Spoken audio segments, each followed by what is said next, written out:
Video like کر کے آگے شیئر ضرور کر دینا کر دیے جاتے ہیں اور اس کو اسی وقت اللہ دولہا بناتا ہے۔ اللہ دولہا بناتا ہے اسی وقت، وہ بازار میں ہو تو، وہ گھر میں ہو تو، وہ مارکٹ میں ہو تو، وہ کسی اور جگہ ہو تو اللہ اس کو دولہا بناتا ہے اور 300 جنتی حوروں کے ساتھ اللہ اس کا نکاح فرما دیتا ہے۔ 300 جنتی حوروں کے ساتھ اللہ اس کا نکاح فرما دیتا ہے، صرف اس ایک نیکی کی بنیاد پر، ایک نیکی کی بنیاد پہ کہ وہ کسی کا حسن اس کو دعوت نظارہ دے اور وہ اس تصور کے ساتھ اللہ دیکھ رہا ہے، نظر پھیر لے، اس کے گناہ ایسے بخش دیے جاتے ہیں جیسے وہ ابھی اپنی ماں کے پیٹ سے پیدا ہوا، ابھی اپنے یوں مغفرت ہوتی ہے۔ یعنی اللہ کے خوف سے کسی کو نہ تکنا، کسی کے چہرے پہ نظر نہ ڈالنا، کسی سے مراد یہاں عورت ہے، مردوں کے لیے عورت اور عورتوں کے لیے مرد، تو اللہ کیسا کرم فرماتا ہے، اللہ کیسا انعام فرماتا ہے۔ اور ایک صوفی بزرگ فرماتے ہیں کہ جب کوئی بندہ اپنی نگاہوں کو آوارہ کرتا ہے، یعنی مرد عورتوں کو تکتے ہیں، عورتیں مردوں کو تکتی ہیں، تو اللہ اس کے جسم کے اندر بدبو پیدا کر دیتا ہے، جیتے جی بھی، پسینے کی نہیں، ایک ایسی خطرناک بدبو اس کے جسم سے آتی ہے کہ وہ برداشت نہیں ہوتی۔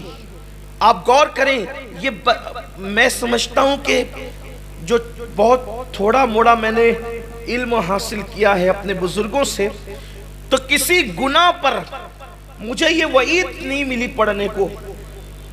اس کو حافظ ابن قیم جو ابن تیمیہ کے شاگرد ہے، اس روایت کو انہوں نے اپنی کتاب میں لکھا ہے کہ اور بھی ہمارے سنی بزرگوں نے بھی لکھا ہے، لیکن حافظ ابن قیم نے بھی اس کو لکھا ہے کہ جو لوگوں کے چہروں کو تکتے ہیں ان کے جسم میں بدبو قدرت پیدا کر دیتی ہے۔ آپ سوچے تو صحیح، جیتے جی جس کے بدن سے تکنے پر یہ بدبو آتی ہو، تھوڑی توجہ چاہتا ہوں، تکنے پر، تکنا اتنا برا ہے کہ جسم بدبودار ہو جاتا ہے۔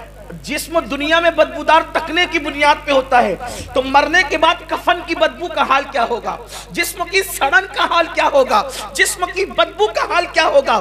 بہت اچھا لگتا ہے چہرے تکنے میں، لیکن یہ بھی مولا کائنات کا فرمان ہے، انسان چہرے تکتے تکتے جو ہے اللہ اکبر زندگی گزار دیتا ہے، لیکن چہرے تکنے سے کبھی اس کا جی نہیں بھرتا، وہ تکتے ہی رہتا ہے کتے بلی کی طرح۔ اللہ اکبر، آپ مجھے بتائیں، صرف چہرے تکنے پر جسم بدبودار ہوتے ہیں، ایمان خطرے میں آتا ہے، جب دیکھنے پر یہ وبال ہے، چھونے پر کیا وبال ہوگا، اور چھونے پر جو وبال ہے پھر زنا پر کیا وبال ہوگا۔ اور یہی ہے ویلنٹائن ڈے جو منایا جا رہا ہے نا، یہ زنا ہی کی ایک شکل ہے، یہ زنا ہی کو معاذ اللہ سیلیبریٹ کرنے کی کوشش کی جا رہی ہے۔ یاد رکھو، اسلام میں کبھی زنا کی گنجائش نہیں ہو سکتی۔ ارے وہ مذہب زنا کی اجازت کیسے دے سکتا ہے جس مذہب نے کسی عورت کو تکنے کی اجازت نہیں دی ہے، بلکہ حدیث پاک میں آتا ہے جو عورتوں کے حسن کو تکتے ہیں قیامت کے دن ان کی آنکھوں میں آگ کی سلاخیں ڈالی جائے گی۔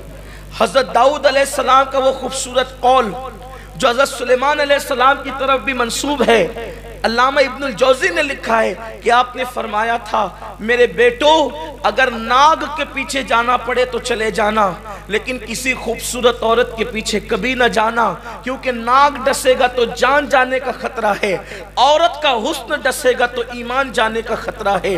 میرے پیارے آقا علیہ السلام کے پیارے دیوانوں، حسن والوں نے کسی کا ایمان لوٹا، کسی کی جان لوٹی، کسی کا مال لوٹا، کسی کی آبرو لوٹی، کسی کی عزت لوٹی۔ یہاں عورتیں ہیں نہیں، بچیاں ہیں نہیں، لیکن میری آواز اللہ کرے ان تک بھی پہنچ جائے۔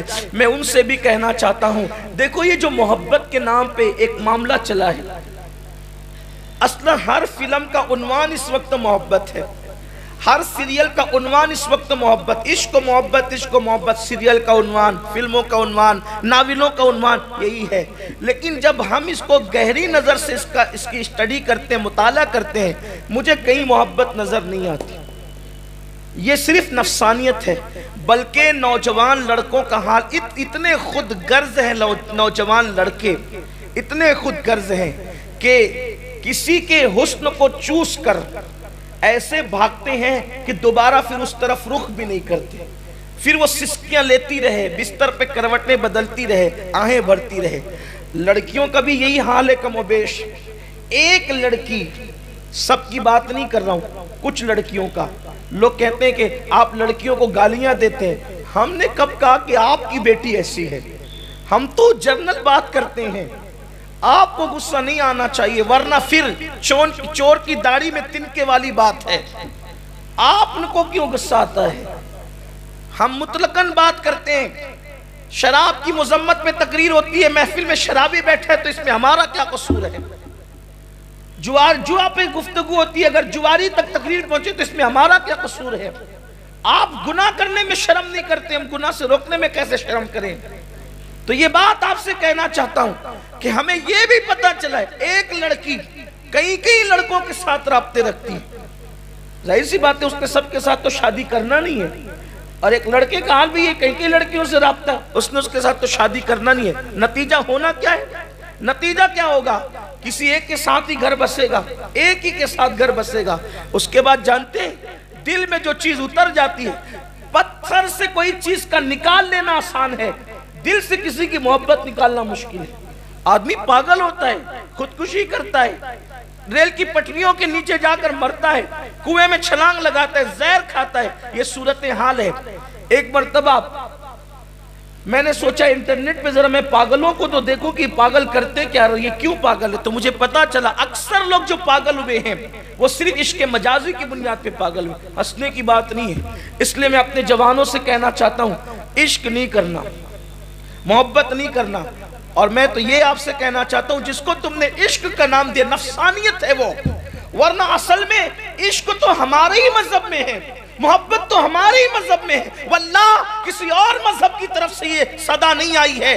اگر آئی ہے تو اسلام کی طرف سے آئی ہے۔ الا لا ایمان لمن لا محبت لا، آگاہ ہو جاؤ محبت کے بغیر ایمان ہے ہی نہیں۔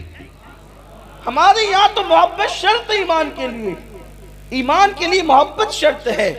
ماں سے محبت، باپ سے محبت، بھائی سے محبت، بچوں سے محبت، خاندان سے محبت، اولاد سے محبت، سب کی محبت ہمارے یہاں ہے، کیونکہ میرے آقا نے کہا لا یؤمن احدکم حتی اکون احب الیہ من والدہ وولدہ والناس اجمعین۔ تم میں کا کوئی کامل مومن ہو ہی نہیں سکتا جب تک اپنے ماں باپ سے زیادہ، اپنی اولاد سے زیادہ اور تمام لوگوں سے زیادہ مجھ سے پیار نہ کرے۔ مطلب کیا؟ ماں باپ سے بھی پیار کرے، ہے نا؟ ماں باپ سے بھی پیار کرے، اولاد سے بھی پیار کرے، اور سب لوگوں سے بھی پیار کرے، اور سب سے زیادہ مجھ سے پیار کرے۔ اب یہاں اپنے ویڈیو اگر اچھا لگا ہو تو لائک کر کے آگے شیئر ضرور کر دینا۔ اللہ حافظ۔